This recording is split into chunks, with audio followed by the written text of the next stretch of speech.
Good evening, fellow Halloween enthusiasts. Today I bring to you a new minigame kind of thing here in PonyTown. This is called the Trick or Treat. It's very simple. You're going to have a singular host who will manage all the homes. You can set up these homes however you want, but this is just a basic example of how to do this. I would say you need at least 3. Any less than that is going to be really weird and awkward. But basically just have 3 homes and then get a hammer and just put down some candy inside the home. So we'll put in a handful of candy in there, and a little bit of candy in there, and a little bit of candy in there. All right, so that's basically the main premise of how you set this up. That's how you set this up. You'll also need the party house on the side as well. But once you have that, the host places the candy. Every player except the host will go inside the party house and just wait inside here. Maybe give them a banana or something to munch on, or maybe just unlock map editing and let them go as crazy as they want to inside the house. Once the host is ready, they will call on a player. Let's say they call on Birthmark. Birthmark will then leave the house.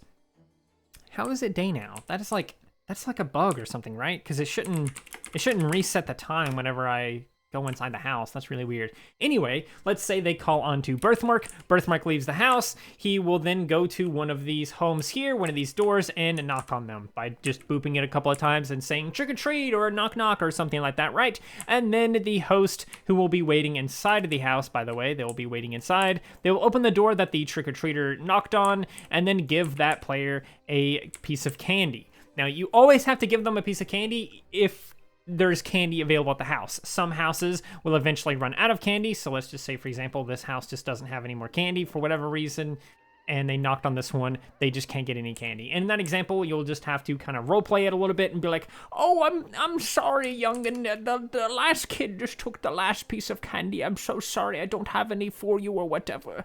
Anyway, good luck with the rest of your trick-or-treating tonight. And then you can shut the door on them or something, and then continue on. That player will then have to leave. They'll have to go back to the party house and wait until their turn comes back, and then you just kind of take turns there from there. But if they do have candy, you have to give them at least 1 piece of candy. Maybe say something about their outfit. Maybe say something about their character or something like that. Just kind of role play with it a little bit and just be like, oh, what are you supposed to be? An invisible pony? Oh, goodness. Oh, well, here's a piece of candy for you, invisible pony. Anyway, have a good night. And then you just like lock the door or something, right? That's kind of the main premise. And then, of course, you can award extra pieces of candy if their costume is extra good. So if they have a good costume, maybe it's just like really good. I mean, this invisible pony is extremely good. You can't even see them. They're invisible. They definitely deserve 2 pieces of candy. So you can give them 2. Once they get their candy, they can put this in an area somewhere that they can keep track of it. You can put some carpets or something like that over here. Let's just say this is one person's basket is wooden tiles for some reason, and another person's basket is dark tiles or something, basically that, right? Just give them each like an area that they can put their candy at. And of course, like I said earlier, you just lock the door, close them out after they get their candy, and then the player that knocked on the door will come back to the house and wait until it's their turn again. Now watch, I'm gonna come out the house and it's gonna be day again for some reason. What the hell? It didn't do it that time? Wait, so there's got to be something very specific that triggers that. And then, anyway, weird bugs and glitches aside, once the players are inside, once you go through every single player, you can then, in the second round, implement some random events. So different random events could include having candy be in a basket outside. So if there's one, they can have like a take 1 sign or something, and you can then take this candy, or you can knock on the door. Obviously, if you knock on the door where there's a take 1, no one's going to answer.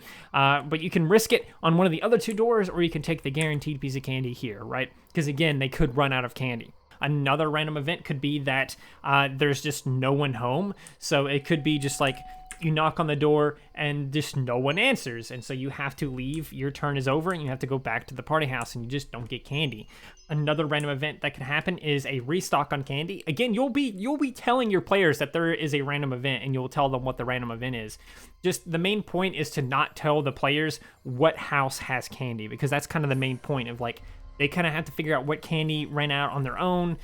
But yeah, just tell them about the random events. Just be like, a house has restocked its candy at the end of a round or something like that. You could also be like, 2 houses are without candy. Be very careful which house you go to or whatever like that, right? Or you could be like, no one's home at one of the houses, stuff like that.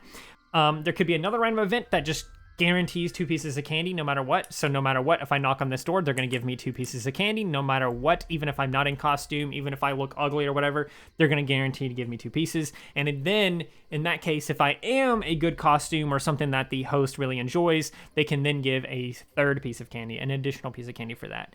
But otherwise, you always give them just 1 piece of candy. You could have a bully character outside or something like that, and like if they go to like the wrong house or to the wrong area of the map or something, the bully can threaten them and steal some of their candy or something like that. You can have all kinds of random events. There could be like a rain-related random event that's like, oh no, it's raining. No house is giving candy or something like that, right?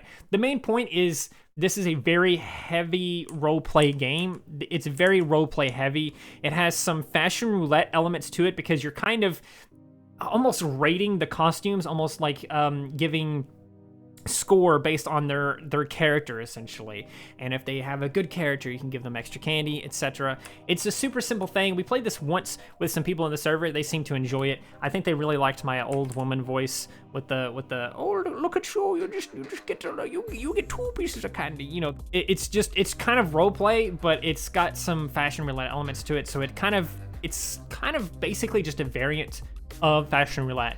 But that's really all I have here for you today, so I hope you guys enjoyed. I would love to join you guys on one of these trick-or-treat games one day or something, so definitely try it out at least with your friends or something, see how you enjoy it, and if you do, please do let me know in the comments.